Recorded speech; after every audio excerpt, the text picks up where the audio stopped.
He was the cat nobody wanted. Big, black, silent. The kind of cat people crossed the street to avoid. In the whole neighborhood, they had a name for him: Cursed. They said his eyes glowed like something that didn't belong in this world. They said he brought bad luck to every door he passed. They said a black cat that size wasn't a pet, it was a warning. Nobody knew his name, nobody wanted to, and every single night at exactly 3 in the morning, he did something that made even the people who feared him stop and stare. But what he was really doing up there, nobody could have guessed. His story did not begin in a warm home. It began in an alley behind a row of shops in the coldest part of winter. He was found by a young woman named Clara. She was 28, tired, and living alone in a small apartment above a bakery. She had lost her older brother the year before. The silence in her home had never really left. That night, she heard something outside her window, a low, broken cry, not a meow, something deeper, something that sounded almost human. She looked down into the alley, and there he was, a huge black cat soaked to the bone, sitting perfectly still in the freezing rain. His fur was matted, his ribs showed through his coat, but his eyes never left hers. Everyone had told her the same thing. Leave the black one, he's trouble, he's unlucky, he'll bring bad things into your home. Clara stood at the window for a long time. Then she went downstairs and opened the door. He did not run. He walked in slowly, like he already knew the way, like he had been waiting for someone to finally let him in. She named him Shadow. The first week was hard. Shadow did not trust easily. He hid under the couch. He flinched when she moved too fast. He ate only after she left the room. A cat that big, folding himself into the smallest corner, trying to disappear?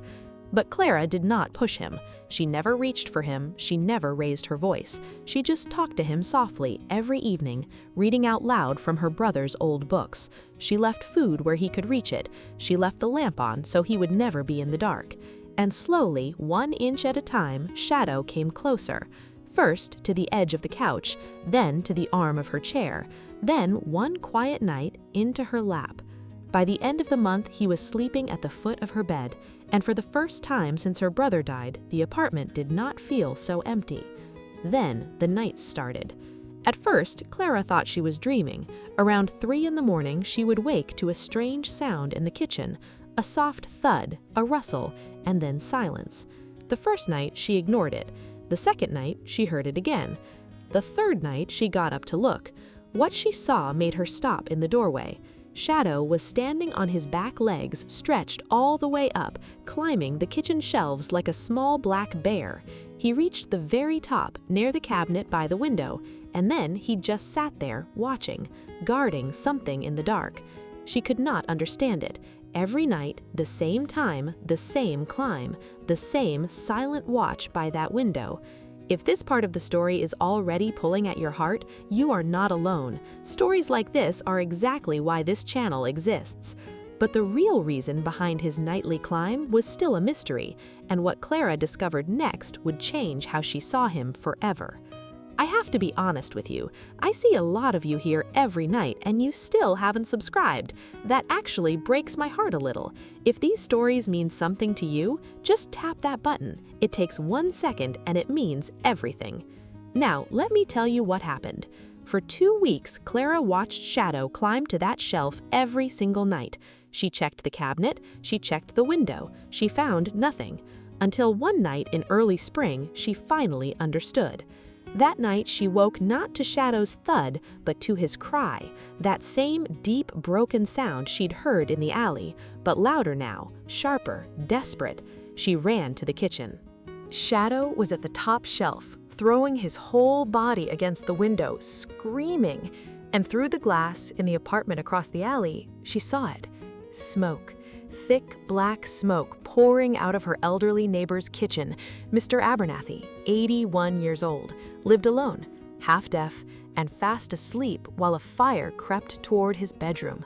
Clara grabbed her phone. She called for help. Then she ran, barefoot, across the alley, pounding on his door until a neighbor with a spare key finally opened it. They pulled Mr. Abernathy out with seconds to spare. He was coughing, confused, wrapped in a blanket on the cold pavement, but he was alive. Behind Clara, in her kitchen window, a big black cat sat watching the flashing lights, silent again, calm again, as if his job was finally done. The firefighters said the same thing to her later, quietly on the sidewalk. Another few minutes, and that whole floor would have been gone. If no one had noticed the smoke when they did, that man would not have survived the night. And that was when it all made sense.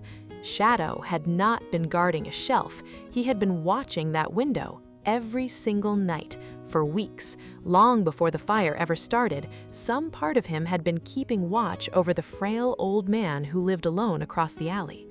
The neighborhood called him cursed, but that cat had been standing guard the whole time. Moments like these remind us why some stories deserve to be shared. After that night, everything changed.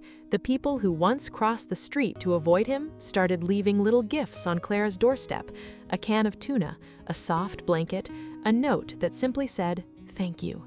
Mr. Abernathy recovered fully, and every afternoon, once he was back home, he would sit by his window and wave at the big black cat across the alley.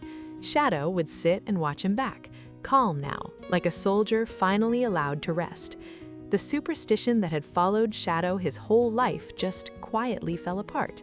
He was never bad luck. He was never a warning. He was a guardian that no one had bothered to understand.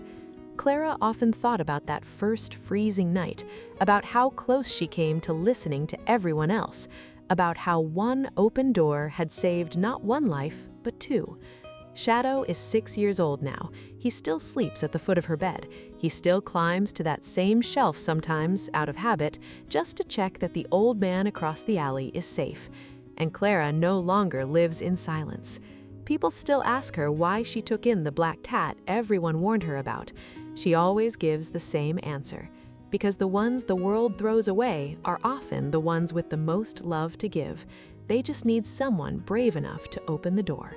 We judge them by their color, by old stories, by fears that were never true, and in doing so, we walk right past some of the most loyal hearts that ever lived.